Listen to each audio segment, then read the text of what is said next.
ان کے حوالے تک دیکھیں مذاکرات ہی ہر سیاسی مسئلے کا حل، اور مذاکرات کے حوالے سے کوئی سنجیدہ ہمیں مثبت جواب ملتا ہے تحریک انصاف کی طرف سے یا ان کے کی طرف سے، تو بالکل یقینی طور پہ مستقل جو ہے وہ مذاکرات ضرور جائے گی.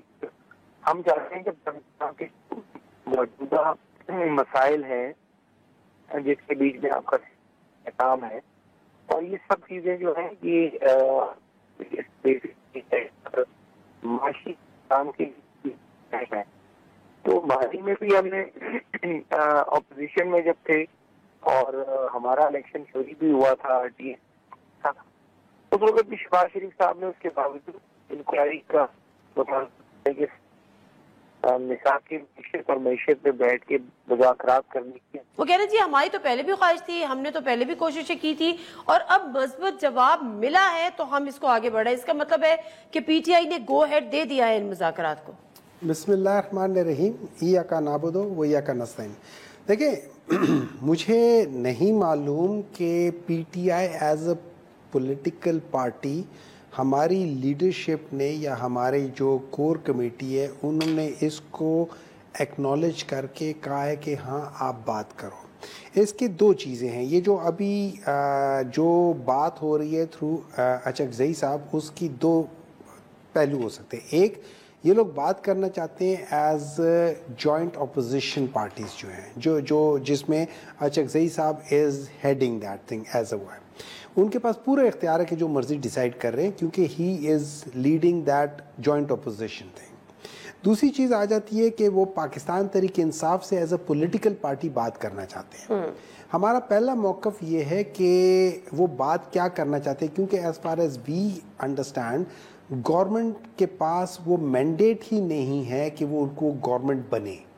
ان ادر ورڈز ہم کہتے ہیں یہ فارم 47 کی گورنمنٹ ہے، یہ جینون نہیں ہے، تو ہم ان کو ایز اے گورنمنٹ ریکگنائز نہیں کرتے ٹو بی ویری آنیسٹ. اب بات آ جاتی ہے ود رسپیکٹ ٹو پاکستان کی پریزنٹ کنڈیشن. اگر ہم سے کوئی شخص بھی آگے کہتا ہے کہ دیکھو اس وقت پاکستان کی حالت یہ ہے کہ ہم نے پاکستان میں ایک پولیٹیکل سٹیبلٹی لانی ہے تاکہ اس کی وجہ سے دو چیزیں جو اس کے ساتھ ڈائریکٹلی ریلیٹڈ ہے، اور پولیٹیکل سٹیبلٹی کی مثال ہے کہ جب آپ اپنا گھر بناتے ہیں تو اس کے نیچے آپ فاؤنڈیشن ڈالتے ہیں، اس فاؤنڈیشن کے اوپر آپ اپنی بنیادیں رکھتے ہوتے ہیں. کیوں؟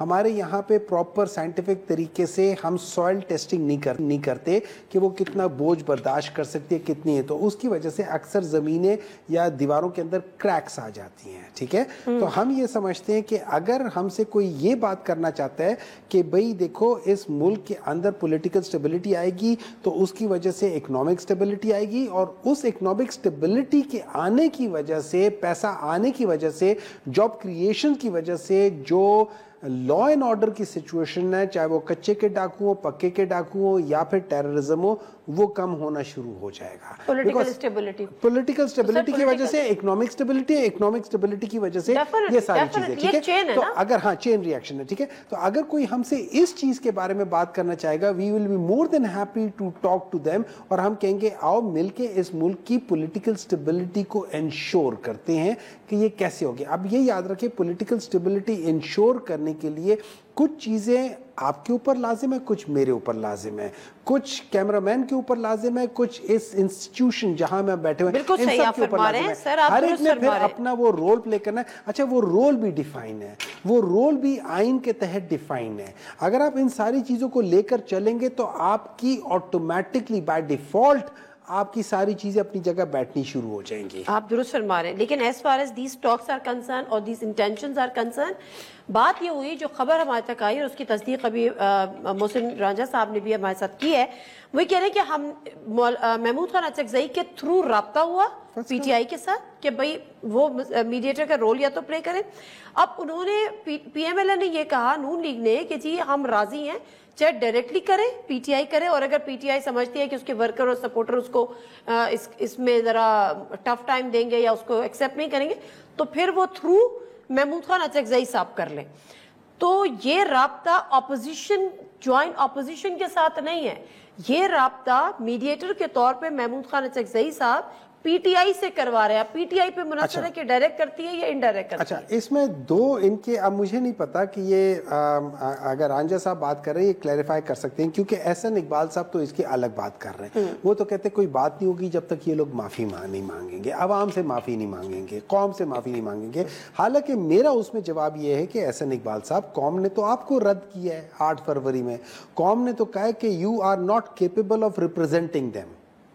قوم نے تو پاکستان تحریک انصاف کو ایکسپٹ کیا ہے, انہوں نے یہ نہیں کہا ہم سے معافی مانگو ہم تمہیں ووٹ نہیں دیتے, انہوں نے ایکسپٹ کرتے ہوئے کہا آپ ہی ہمارے ریپرزینٹیٹیو ہو. تو ٹیکنیکلی اسپیکنگ, اور 9 مئی کے بعد الیکشن ہوئے ہیں 8 فروری, وہ 1 سال بعد ہوئے, تو ٹیکنیکلی اسپیکنگ عوام نے تو ایکچولی آپ کی بات کو رد کرتے ہوئے پاکستان تحریک انصاف کے پیچھے کھڑی ہے.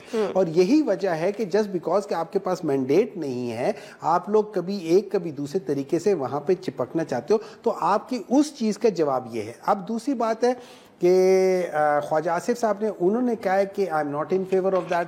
Fair enough, you are not in favour of that. اس کی وجہ یہ ہو سکتی ہے کہ آپ تو اس لیے فیور میں نہیں ہو کہ پھر آدھی رات کو باجوہ صاحب کو کیسے فون کرو گے کہ بھائی جان میں تو ہار رہا تھا مجھے جتاؤ. تو جب آپ ہار رہے تھے اور 2 دفعہ ایسا ہوا ہے کہ آپ نے آدھی رات کو فون کیا چیف آف آرمی صاحب کو, تو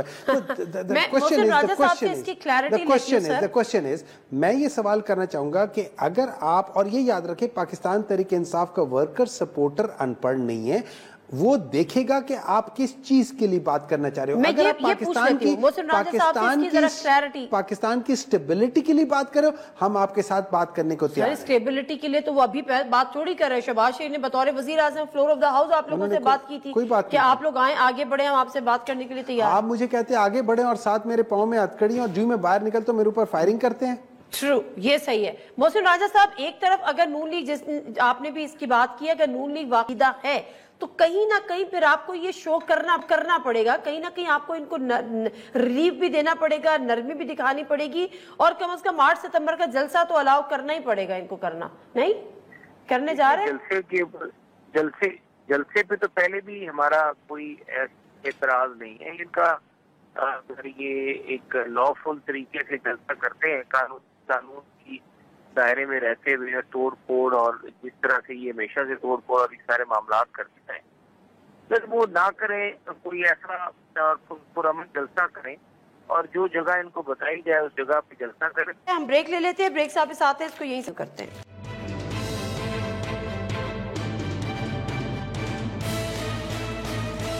جی ناظرین, پروگرام ایک دفعہ پھر آپ کو خوش آمدید کہتے ہیں. اور ہمایوں محمد صاحب, ابھی جو محسن شاہ نواز راجہ صاحب سے بات ہو رہی تھی, جلسے کی جب بھی بات ہوتی ہے تو گورنمنٹ ویسے تو ہاتھ اٹھا لیتی ہے کہ جی اگر آپ توڑ پھوڑ نہیں کریں گے, آئین میں رہتے ہوئے کریں گے, قانون میں رہتے ہوئے کریں گے, ہمیں کوئی اعتراض نہیں ہے. لیکن بعد میں ہمیں پتہ چل جاتا ہے کہ کبھی کوئی مشکوک شخص کی گرفتاری ہو جاتی ہے, کبھی کوئی بیگ مل جاتا ہے, اور اب تو خیر باقاعدہ طور پہ جیل میں پیغام پہنچایا.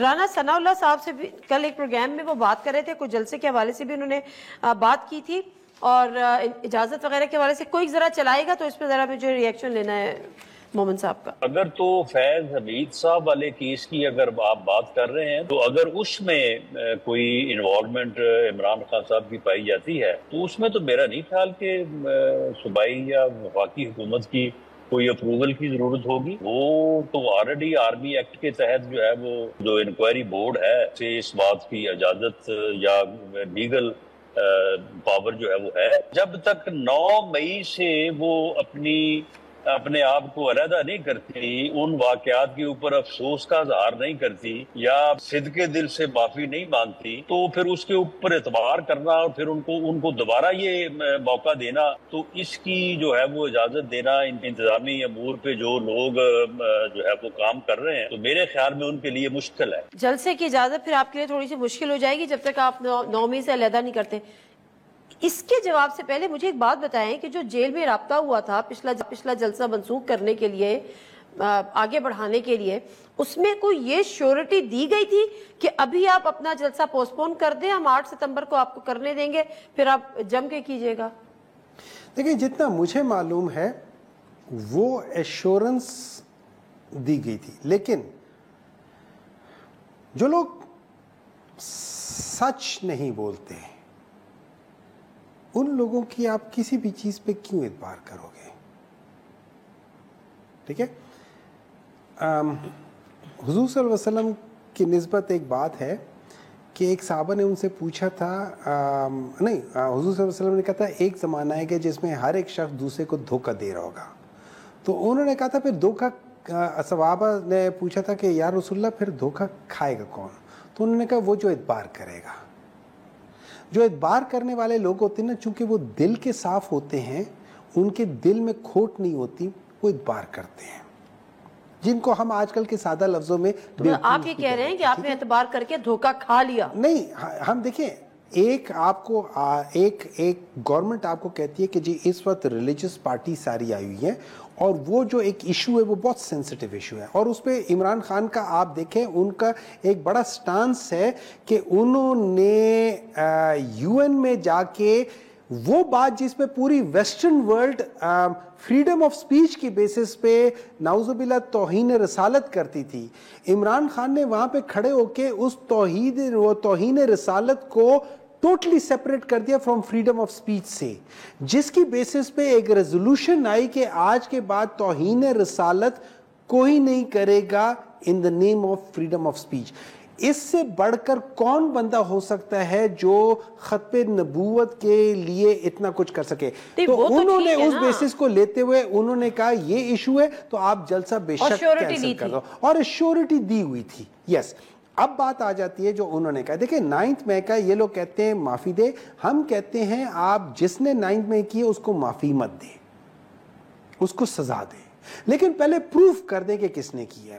سپریم کورٹ کی جو ہم بات کہتے ہیں کہ کیا کہہ سکتے ہیں, یہ ملٹری کورٹس کی, current chief justice of Pakistan کا اپنا سٹینس ہے کہ سویلین کا آپ نہیں کر سکتے, اس کے اندر ملٹری کورٹس کے اندر ٹرائل نہیں کر سکتے. اچھا, جب ہم یہ جو ملٹری کورٹس ہے جب ہم اس کے کرتے ہیں تو اس کے کرائٹیریا بڑے اسٹرکٹ ہے کہ کون کون ہو سکتا ہے. ایک جو ملٹری کے اندر آدمی سرونگ ہے, ایک جو ملٹری سے ریٹائرڈ آدمی ہے, تیسرا وہ سویلین جو ملٹری کے اندر کام کرتا ہے. جیسے آئی ایس آئی میں بہت سارے لوگ ہیں جو سویلین ہیں, جیسے ڈائریکٹر وہ ہوتے ہیں وہ بہت سارے لیول پہ, ڈپٹی ڈائریکٹر ہے وہ بہت سارے ایسے ہیں جو سویلین ہیں. اور چوتھا وہ جو ریکگنائز ٹیررسٹ گروپس ہیں جو کہ ریپیٹڈلی وہ کرتے ہوتے ہیں. اب آپ کو ڈیفائن کرنا ہوگا کہ ٹیررزم یا ٹیررسٹ گروپ کیا ہے. میں فرض کریں میں نے جا کے آپ کے گھر کے اوپر ایک پتھر مار دیا ہے, وہ غلطی سے بھی ہو سکتا ہے, وہ جان بوجھ کے بھی ہو سکتا ہے, بٹ دیٹ ڈزنٹ مین کہ آئی ایم اے وینڈلسٹ اور میں ہر دفعہ آ کے یہ کرتا ہوں, وہ نہیں ہو سکتا. پھر جیسے ابھی رانجھا صاحب نے کہا کہ انہوں نے کہا ان کو اگر یہ جائیں گے اور جلسہ کے اندر یہ امن و امان کے ساتھ جائیں گے تو ہم کرنے دیں گے. ہم کہتے ہیں کہ بھائی میرے آپ ہوتے کون ہیں کہ ہمیں پری جج کریں کہ یہ جو نکل کے جا رہے ہیں انہوں نے جا کے توڑ پھوڑ کرنی ہے. ہمیں اس بات کو ضرور مانتا ہوں کہ اگر میں وہاں جا کے کوئی توڑ پھوڑ کرتا ہوں آپ آئیں مجھے پکڑو, لیکن یہ نہیں ہو سکتے کہ آپ پری ایمپٹیو طریقے سے کہو کہ جسٹ بیکاز ہمایوں تم ادھر گئے تھے, تم نے یہ کیا تھا, تم یہ. اس لحاظ سے تو میں ان کو نکلنے بھی نہ دوں. انہوں نے جو سپریم کورٹ کا حشر کیا تھا 1997 میں, اس لحاظ سے تو میں لاہور میں ان کو گھسنے نہ دوں جیسے ان لوگوں نے ماڈل ٹاؤن میں لوگوں کو پوائنٹ بلینک گولیاں مروائی تھی. They are not mentally fit to run this country. بالکل صحیح ہے, بالکل ٹھیک ہے. میں محسن راجہ صاحب سے تو ابھی رابطہ ہمارا منقطع ہوا ہے, جیسی رابطہ بحال ہوتا ہے تو میں ان سے بات کرتی ہوں, میں واپس اپنے اس پہ آ جاتی ہوں.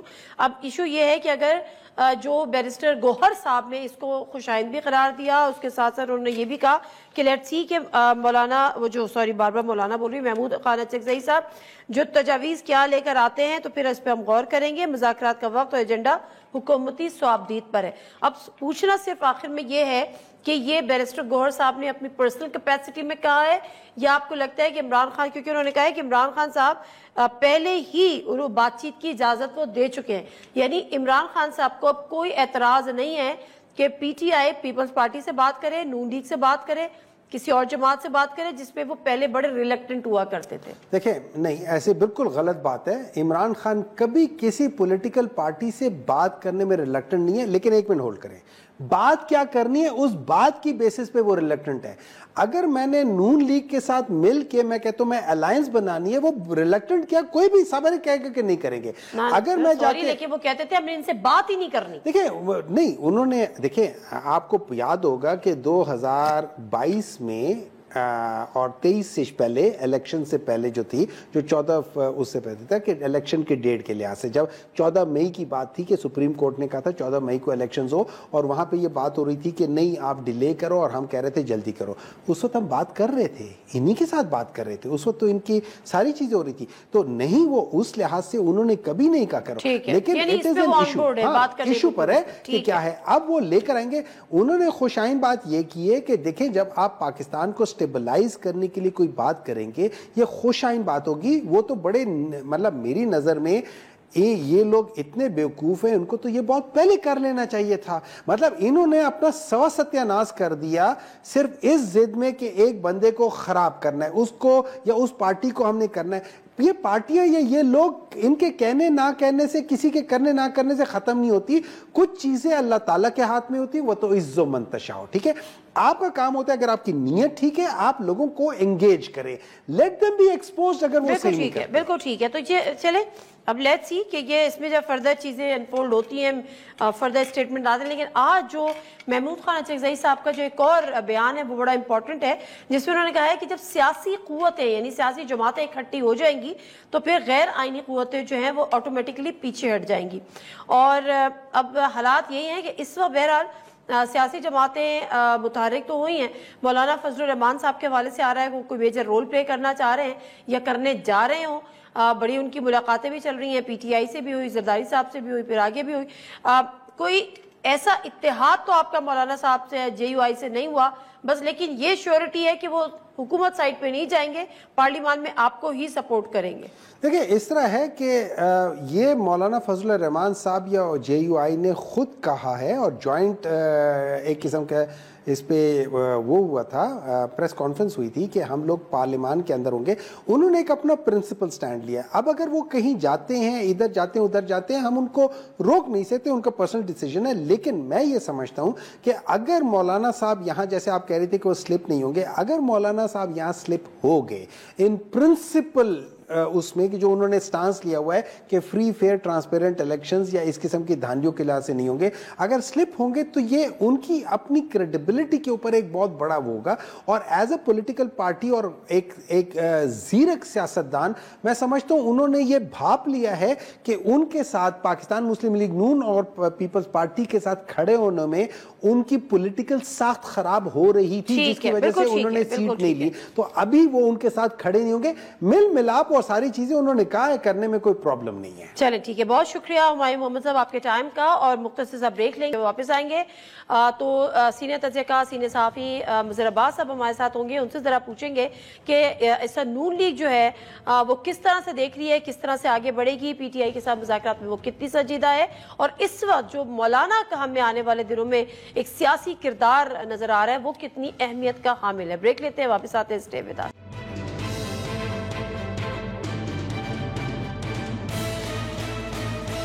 جنہیں پروگرام ایک دفعہ پھر آپ کو خوش آمدید کہتے ہیں. اور جس طرح سے ہم پروگرام کے شروع میں بھی بات کر رہے تھے کہ اس سیاسی جماعتیں ان ایکشن ہمیں نظر آ رہی ہیں. مولانا صاحب اس محور بنے ہوئے ہیں اور پی ٹی آئی اور جے یو آئی کی ملاقاتیں تو چل ہی رہی تھیں، لیکن اس کے بعد اور یہ طے بھی ہوا کہ جی پارلیمنٹ میں ایک دوسرے کی حمایت کریں گے.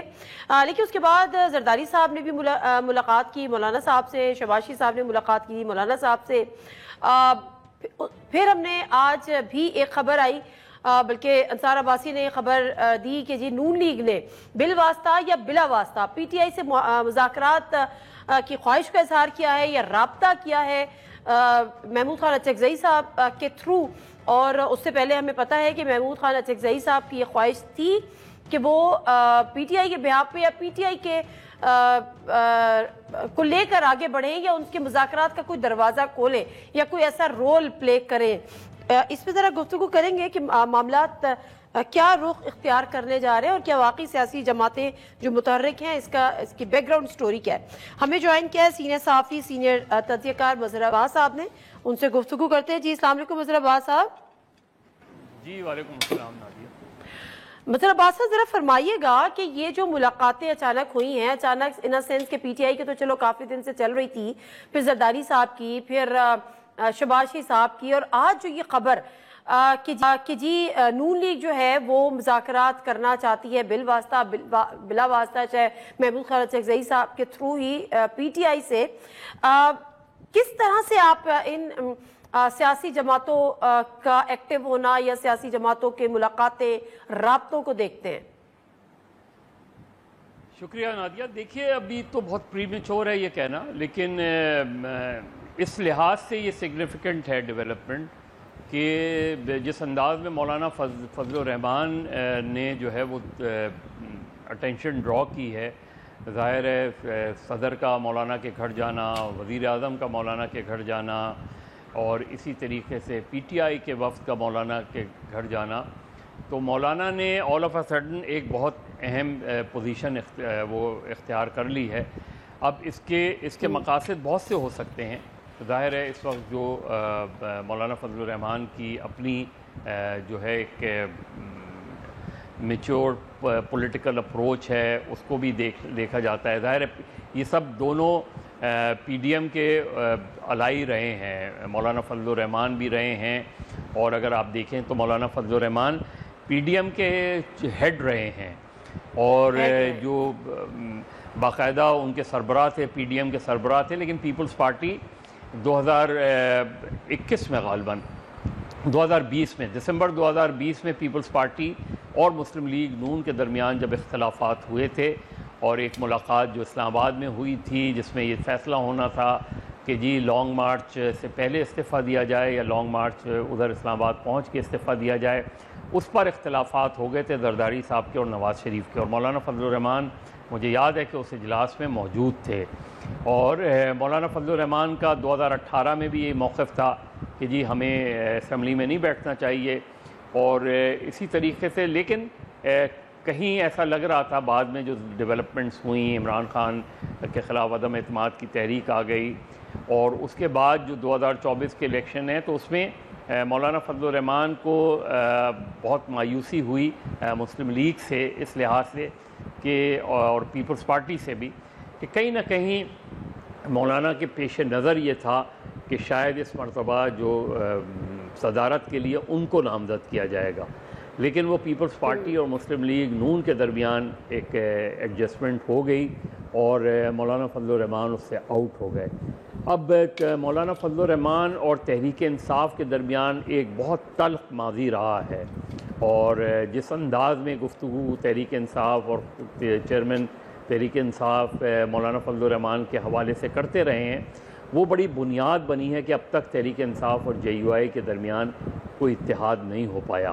اب تحریک انصاف ظاہر ہے ایک بہت ہی مشکل سچویشن میں ہے، تقریباً اس کو دیوار سے لگایا جا رہا ہے، اور ایسے موقع پہ جو ہے پی ٹی آئی چاہتی ہے کہ کوئی بڑا اتحاد بنے. لیکن پی ٹی آئی کی کیونکہ اپروچ جب وہ دور اقتدار میں تھے اور ادروائز بھی جو اپروچ رہی سیاسی جماعتوں کے حوالے سے، اس نے تحریک انصاف کو بہت زیادہ نقصان پہنچایا ہے. آج اگر آپ دیکھیں تو ٹھیک ہے محمود خان اچکزئی ان کے ساتھ ہیں، لیکن محمود خان اچکزئی کی کتنی سے ہے تحریک انصاف میں، یہ ابھی ہمیں دیکھنا ہے کہ اگر کوئی مذاکرات ہوتے ہیں تو اور کسی طریقے سے کوئی اس براہ راست وہ کامیاب ہو جاتے ہیں اگر محمود خان اچکزئی، تو کس حد تک عمران خان اگر جیل سے باہر آتے ہیں تو کس حد تک اس معاہدے کو وہ آنر کریں گے، یہ دیکھنا ہے. مجھے لگ نہیں رہا کہ تحریک انصاف اور مسلم لیگ نون میں کوئی براہ راست مذاکرات ہوں گے، اور کیونکہ عمران خان مسلم لیگ نون اور پیپلز پارٹی کے حوالے سے ان کا جو رویہ رہا ہے اور جو پوزیشن رہی ہے اس میں اب تک ان میں لچک نظر نہیں آئی ہے، اور اسی وجہ سے مسلم لیگ نون کی بھی بہت ہارش پوزیشن تحریک انصاف کے حوالے سے رہی ہے. لیکن یہ جو ڈیولپمنٹ ہے اب مجھے لگتا ہے کہ یا تو یہ کہیں نہ کہیں جو ہے کہ کسی طرح انگیج کیا جائے تحریک انصاف کو، اور آگے کا دیکھا جائے کہ تحریک انصاف کو کس طرح ود ان دا پارلیمنٹ اپنے ساتھ پوائنٹس کچھ چند نکاتی ایجنڈے پر کوئی اتفاق رائے ہو جائے. لیکن مجھے بڑا سرپرائز ہوگا کہ اگر تحریک انصاف اور مسلم لیگ نون کے درمیان کوئی براہ راست مذاکرات ہوتے ہیں. بالکل. اور دوسری بات یہ کہ ظاہر ہے وہ اس کا تحریک انصاف کو نقصان بھی ہوگا میرا خیال ہے اس سٹیج پر. لیکن اور آلدو کہ بیرسٹر گور صاحب نے کہا ہے کہ جی ہم اس کو خوش آئند قرار دیتے ہیں, تو لیٹس سی کہ محمود خان اچکزئی صاحب جو ہے وہ کیا پیغام لے کر آتے ہیں یا کیا چیزیں لے کر آتے ہیں, اس کے بعد ہم آگے اس پہ بات کریں گے. اور عمران خان صاحب نے ٹاسک تو بہرحال دیا تھا محمود خان اچکزئی کو کہ آپ سیاسی رابطے کریں, but on the other hand دوسری طرف اگر ہم دیکھتے ہیں, میرا اشارہ اسٹیبلشمنٹ کی طرف ہے, تو آپ کو پتہ ہے کہ ایبسولوٹلی ناٹ بھی آتا رہا کہ پہلے معافی مانگے, اس کے بعد یہ کریں گے, اس کے بعد یہ ہوگا, بات چیت کی خواہش کا اظہار کیا, وہاں سے ایبسولوٹلی ناٹ آ گیا. اس سارے معاملوں میں نون لیگ کی اس خواہش میں یا ان رابطوں کی خواہش میں یا رابطوں کے پیغام میں اسٹیبلشمنٹ آن بورڈ ہو سکتی ہے؟ بالکل ہوگی. میرا خیال ہے اگر آپ کو یاد ہو کہ D G I S P R نے ایک پریس کانفرنس میں یہ بات کی تھی کہ سیاسی معاملات سیاسی جماعتیں آپس میں بات چیت کے ذریعے حل کریں اس میں, تو وہ بالکل ہوگی. اب دیکھنا یہ کہ اگر مذاکرات کسی حد تک ہوتے ہیں, چاہے پس پردہ مذاکرات تو مجھے نہیں لگتا, لیکن اگر کوئی باضابطہ مذاکرات ہوتے ہیں تو اس کے ایجنڈا کیا ہوگا. دیکھیے مسلم لیگ نون کو اگر مذاکرات شروع ہوتے ہیں تو ان کو ایک فائدہ ہوگا, اور وہ فائدہ یہ ہوگا کہ تحریک انصاف جتنی ہارڈ پوزیشن مسلم لیگ کے بارے میں لیتی رہی ہے, وہ نظر آئے گا کہ ان کو اپنے جو سپورٹرز اور ورکرز کو پھر جسٹیفائڈ کرنا پڑے گا کہ وہ انہوں نے کس وجہ سے یہ فیصلہ کیا ہے اور کن نکات پر مذاکرات ہوں گے. ظاہر ہے مسلم لیگ نون کوئی اپنی حکومت تو سرنڈر نہیں کرنے جا رہی, مسلم لیگ نون تو کوئی فوری انتخابات کی طرف نہیں جا رہی, تو وہ کون سے پوائنٹس ہوں گے؟ کیا عمران خان کا معاملہ عدالت میں ہے تو اور وہ قانونی معاملہ ہے, تو کون سا ریلیف ایسا ہے؟ اور مسلم لیگ نون کو ضرور یہ سوچنا چاہیے کہ اگر تحریک انصاف سے مذاکرات ہوتے ہیں تو مسلم لیگ نون کی ایک کامیابی تو یہ ہوگی کہ اپوزیشن فائنلی ان کے ساتھ بیٹھ گئی ہے مذاکرات کے لیے. دوسری کامیابی اب مسلم لیگ نون کو اپنا ذہن بھی بنانے کی ضرورت ہے کہ کیا مسلم لیگ نون اگر فرض کریں بہت سے ایسی خواتین جو جیلوں میں ہیں, چاہے سخت سے سخت ان پر مقدمہ ہے, اس میں کس حد تک ریلیف دے سکتی ہے, کس حد تک ان کے وارنٹس وغیرہ کے حوالے سے قانونی طور پہ, ظاہر ہے یہ عدالتی معاملات ہیں, لیکن اگر حکومت اور اپوزیشن کے درمیان مذاکرات ہوتے ہیں تو بہت سے عدالتی معاملات بھی ختم ہو جاتے ہیں. اور فائنلی کیا تحریک انصاف, وہ تو مجھے نہیں لگتا کہ تحریک انصاف اگر یہ کہے گی کہ جی فوری انتخابات کرائے جائیں تو مسلم لیگ نون بالکل تیار ہو جائے گی. تو مجھے اس میں اگلے چند ہفتوں میں اندازہ ہو جائے گا, لیکن مجھے کوئی بہت بڑی بریک تھرو یا کوئی بہت بڑی کامیابی کسی جماعت کی ہوتی نظر نہیں آ رہی. سر جو کامیابی آپ نے نون لیگ کے حوالے سے گنوائی ہیں بحیثیت حکومتی جماعت, تو ڈیفینیٹلی وہ بالکل درست ہے, لیکن ان کے لیے تو یہ کامیابی ہوگی, یعنی ان کو تو ایونچولی اس کا فائدہ ہوگا, ہارڈ پوزیشن کم ہوگی, اپوزیشن آن بورڈ ہوگی, بہت ساری چیزیں. لیکن دوسری طرف پی ٹی آئی کے لیے کتنا بڑا نقصان ہو سکتا ہے, کیونکہ جو پی ٹی آئی کا ووٹر ہے, جو پی ٹی آئی کا سپورٹر ہے, وہ آپ کو لگتا ہے کہ وہ کرے گا کمپرومائز کہ ہاں ٹھیک ہے, جن کو چور اور ڈاکو اور یہ سب کہتے تھے, پورا اپنا ایک بیانیہ بنایا تھا. دیکھیں پی ٹی آئی کو اپنے ورکرز اور سپورٹرز کو بھی یہ سمجھانے کی ضرورت ہے کہ ماضی میں پیپلز پارٹی اور نون لیگ بھی ایک دوسرے کے حوالے سے بہت سخت پوزیشنز رکھتے تھے. ایون جب مسلم لیگ نون نہیں بھی تھی تو جو اس وقت 77 میں پی این اے تھی, پی این اے کے جو بہت سے لیڈرز تھے جو بعد میں ایم آر ڈی کا حصہ بنے, وہ ان کے بارے میں پیپلز پارٹی, بیگم نصرت بھٹو, بے نظیر وغیرہ ان کی بہت ہارڈ پوزیشن تھی, لیکن پھر انہوں نے جو ہے سیاسی معاملات کو مذاکرات کے ذریعے حل کیا, اپنی کشیدگی اور تلخیوں کو کم کیا. تو اگر کچھ بنیادی نکات پر بات چیت ہوتی ہے تو میرا خیال ہے تحریک انصاف کو اپنے ورکرز کو, سپورٹرز کو سمجھانے کی, لیکن آسان نہیں ہوگا. تحریک انصاف کا ورکر مسلم لیگ نون اور پیپلز پارٹی کا ورکر نہیں ہے. تحریک انصاف کے ورکر کو پھر آپ نے یہ بتانا ہوگا, اور سب سے امپورٹنٹ یہ ہے کہ اگر ان مذاکرات میں کوئی بھی بریک تھرو ہوتی ہے یا مذاکرات شروع ہی ہوتے ہیں تو تحریک انصاف کا ورکر یہ دیکھے گا کہ کیا ان مذاکرات کو عمران خان صاحب کی سپورٹ حاصل ہے یا نہیں ہے. اگر عمران خان صاحب یہ کہتے ہیں کہ ان کے کہنے پر یہ مذاکرات ہوئے ہیں اور انہیں اس پر کوئی اعتراض نہیں ہے, انہیں اچکزئی پہ اعتماد ہے, تو میرا خیال ہے ورکر اسے قبول کر لے گا. اگر عمران خان کچھ شک و شبہات کا اظہار کریں گے تو ظاہر ہے پھر جو مذاکرات ہوں گے وہ وہیں بے معنی طور پہ ختم ہو جائیں گے. ایگزیکٹلی یہ سر وہی والی بات ہوگی نا 8 ستمبر کے جلسے کو لے کر کہ بڑی جو یہاں کی لیڈرشپ تھی اس پہ بڑا غم و غصہ تھا ورکرز کا کہ جی آپ نے جلسہ ختم کر دیا. بعد میں عمران خان صاحب کی اس حوالے سے بھی ملاقاتیں وضاحتیں آئیں. ابھی آپ کو لگتا ہے 8 ستمبر کا جلسہ ہو پائے گا اور اجازت فائنلی مل جائے گی یا وہ جو اس وقت سرنڈر کیا تھا مان لی تھی بات کہ ابھی ہم نہیں کر رہے وہ پے بیک ہوگا؟ میرا خیال ہے یہ ان مذاکرات پر بنیادی وہ ہوگا. ایک طریقے سے اگر مسلم لیگ نون ریزسٹ نہیں کرتی 8 ستمبر کے جلسے کو اور پی ٹی آئی ایک پیسفل وہاں جلسہ کرتی ہے, جتنا بھی بڑا کرے, اگر پی ٹی آئی جلسہ کرتی ہے اور حکومت رکاوٹیں نہیں کھڑی کرتی تو یہ سمجھ لیں کہ یہ ایک جو ہے بارش کا پہلا قطرہ ہوگا. اور اگر حکومت رکاوٹیں کھڑی کرتی ہے, اجازت نہیں دیتی جلسے کی, تو پھر یہ سمجھ لیں کہ یہ مذاکرات کی خبریں جو ہیں یہ بے معنی سی خبریں ثابت ہوں گی. تو 8 ستمبر کا جو جلسہ ہے اس کی اجازت جو ہے اور اس میں جو کچھ بھی ہوگا وہ بنیادی طور پہ طے کرے گا کہ مذاکرات ہوں گے یا نہیں ہوں گے. تو 8 ستمبر جو ہے وہ ایک طریقے سے پی ٹی آئی اور حکومت کے درمیان میک اور بریک کا رول پلے کر سکتا ہے. بالکل ٹھیک ہے. بہت بہت شکریہ عباس صاحب آپ کے ٹائم کا, آپ کے تجزیے کا. اور بالکل درست بات ہے. ذرا عباس صاحب کا کہنا یہی ہے کہ جو 8 ستمبر کا پی ٹی آئی کا جلسہ ہے وہ اس بات کو طے کرے گا کہ واقعی کیا نون لیگ نے کوئی لچک دکھائی ہے یا مذاکرات کے لیے وہ سنجیدہ ہے یا نہیں ہے. اور دوسری طرف یہ بات بھی جو پچھلا ان کا جلسہ تھا 22 اگست آئی گیس جو کہ ملتوی کیا اور ملتوی کرنا پڑا, کیا ملاقاتیں ہوئیں, کیا پیغام رسانی ہوئی, اور امید ان کو یہی تھی کہ چونکہ ہم نے قربانی دے دی, اپنے ورکرز کی ناراضگی بھی مول لی, تو اب 8 ستمبر کو جلسہ ہو. اور کچھ لوگ جو بات کرتے ہیں وہ ڈاٹس وہیں سے کنیکٹ کرتے ہیں. حکومت نے یہ ذمہ داری لی تھی اور اس کا یہ بتایا تھا کہ جی ہم نے عمران خان صاحب سے جیل پہ رابطہ کیا, اور اس کے بعد اب یہ خبر کہ نون لیگ جو ہے وہ سنجیدگی سے مذاکرات کا اس نے رابطوں کی بات کی ہے یا مذاکرات کی بات کی ہے.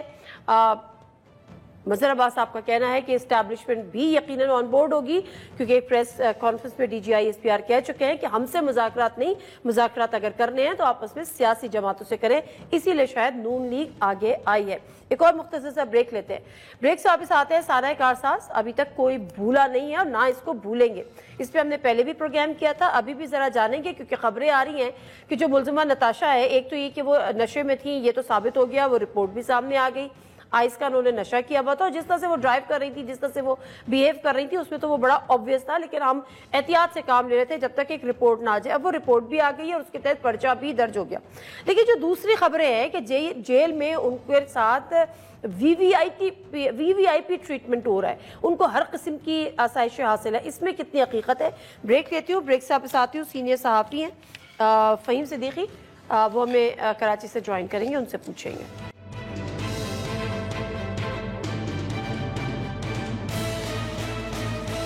جنازے پروگرام میں ایک دفعہ پھر آپ کو خوش آمدید کہتے ہیں اور سینئر صحافی تجزیہ کا فہیم صدیقی صاحب ہمارے ساتھ موجود ہیں کراچی سے.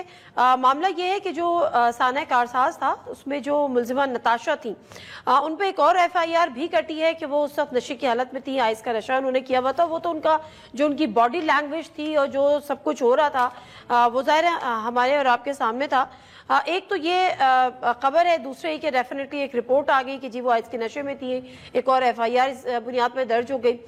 دوسری طرف سے بہت ساری اسپیکولیشن بھی ہیں کہ جی دیت کہتا ہے کہ جی ادا کر دی گئی, کوئی بات ہو رہی ہے بلکہ کافی وثوق ذرائع سے یہ بات ہو رہی ہے کہ جیل میں ان کو وی وی آئی پی سہولیات فراہم کی جا رہی ہیں, ان کے پاس سب کچھ ہے, اے سی روم ہے, ٹیلی ویژن, چاکلیٹس, گھر سے کھانے آ رہے ہیں, جوسز اینڈ ایوری تھنگ. ان خبروں میں کتنی صداقت ہے اور یہ معاملہ کس حد تک آگے ابھی تک بڑھا ہے اور جو پروسیکیوشن ہے وہ کتنی سنجیدگی دکھا رہی ہے اس وقت. فہیم صدیقی السلام علیکم, بہت شکریہ آپ کے ٹائم کا. فہیم ذرا یہ بتائیے گا کہ پہلے ذرا اس ایف آئی آر پہ بات کر لیتے ہیں جو دوسری ایف آئی آر بھی ایک درج ہو گئی ہے کہ وہ نشے کی حالت میں تھی. تو یہ رپورٹ پہلے چھپائی گئی یا شروع سے ہی بعد میں سامنے آ گئی تھی جس کی بنیاد پر یہ ہوا ہے؟ دیکھیں بہت ہی کلیئر وہ ہے کہ جناب اب قانون اپنا راستہ بنا رہا ہے. یہ جو ایف آئی آر ہوئی ہے اس ایف آئی آر میں واضح طور پر میں اگر اس کی زبان آپ کو بتاؤں تو یہ لکھا ہوا ہے کہ جس وقت ملزمہ کو جناح اسپتال منتقل کیا گیا تھا اس وقت جو لیڈی میڈیکل لیگل آفیسر تھی اس نے اس ملزمہ کے سیمپلز لیے تھے، بلڈ اور یورین سیمپل، اور یہ کیمیکل ایگزامینر کو بھجوا دیے گئے تھے۔ کیمیکل ایگزامینر کی رپورٹ آئی، وہ پولیس سرجن کے پاس گئی، پولیس سرجن نے اپنی رپورٹ دی کہ جناب خاتون 19 اگست کو شام 6:30 بجے جس وقت وہ ڈرائیو کر رہی تھیں اس وقت وہ نشے کی حالت میں تھی، کیونکہ ان کی یورین سیمپل میں آئس پائی گئی ہے، آئس کے شواہد ملے ہیں۔ اس کے بعد ظاہر ہے جب یہ سب کچھ آ چکا، میڈیکل رپورٹ ہم نے 2-3 دن پہلے جو ہے وہ میڈیا میں آ گئی تھی رپورٹ۔ اس رپورٹ کے بعد اب دیکھنا یہ تھا کہ ایف آئی آر ہوتی ہے نہیں ہوتی ہے، جو موجودہ ایف آئی آر ہے اس میں کچھ نئی دفعات لگتی ہیں، کیا کرتی ہے پولیس، تو اس کے اوپر اس حوالے سے ظاہر ہے پولیس کے اوپر بھی ایک بہت زیادہ دباؤ تھا۔ لیکن کیا پولیس نے کیا کہ انہوں نے اس کے اوپر لیگل ڈپارٹمنٹ سے اپنے رپورٹ مانگی، اور لیگل رپورٹ ڈپارٹمنٹ کی جو رائے آئی وہ یہ آئی کہ اس کے خلاف ایک اور ایف آئی آر ہونی چاہیے، اور باقاعدہ نتاشا کے خلاف ایک اور ایف آئی آر کر دی گئی ہے۔ اجتناعی منشیات ایکٹ کے تحت یہ ایف آئی آر ہوئی ہے، اور باقاعدہ طور پر یہ ایف آئی آر ہونے کے بعد اب نتاشا کو اس کیس میں بھی گرفتار کیا جا سکے گا۔ اب پولیس کے پاس 2 طریقے ہیں، ایک تو یہ کہ وہ نتاشا سے جیل میں جا کے تفتیش کر لیں، دوسرا یہ کہ وہ عدالت کے ذریعے اس کا پولیس ریمانڈ حاصل کریں، اسے پولیس ریمانڈ میں لے کر اسے تفتیش کریں۔ یہ تفتیش نادیہ اس لیے بہت زیادہ ضروری ہے، یہ اس سے بہت زیادہ اہم کیوں مل سکتے ہیں کہ نتاشا کو آئس کون پہنچا رہا تھا، نتاشا کو کون سا نیٹ ورک تھا شہر کا جہاں سے اسے یہ نشہ مل رہا تھا، اس نیٹ ورک کے ذریعے اگر وہ نیٹ ورک تک پہنچ جاتے ہیں تو ڈیفینیٹلی بہت بڑی بات ہوگی کہ ہائی جنٹری تو چلیں ہے ٹھیک ہے، وہاں پہ یہ نشہ ہوتا ہی ہے، جو اس وقت ایک بہت بڑا مسئلہ کراچی کے تعلیمی اداروں کا بنا ہوا ہے کہ وہاں پر طلبہ کو یہ نشہ پہنچایا جا رہا ہے، آپ شاید اس نیٹ ورک تک بھی پہنچ سکیں، لیکن پولیس کو بہت زیادہ ول دکھانی پڑے گی۔ اس کیس میں ظاہر ایک بہت زیادہ دباؤ ہے، بہت زیادہ طاقت ہے، پیسے کی طاقت ہے بہت زیادہ، وہ نظر آ رہی ہے ہمیں۔ تو آپ ابھی اپنے انٹرو میں کہہ رہی تھی کہ جیل میں کون سی سہولت ہے؟ اچھا میں جیل پہ آتی ہوں، ایک سیکنڈ فہیم، میں جیل پہ آتی ہوں بعد میں۔ مجھے یہ بتائیں، یہ جو آپ بات کر رہے ہیں نا کہ جی نشہ کون پہنچا رہا تھا، کہاں سے ان کی ایکسس تھی کہ وہ نشہ لے رہی تھی، جو یہ خبر تھی کہ ان کے ہسبینڈ نے بھی بیل بیفور اریسٹ اپنی کرا لی ہے، حفاظتی ضمانت کرا لی، پروٹیکٹیو بیل کرا لی، آلدو کہ ان کا تو کوئی لینا دینا ہے ہی نہیں اس کیس سے، نہ وہ ان کے ساتھ تھے، اس کی کیا وجہ ہے؟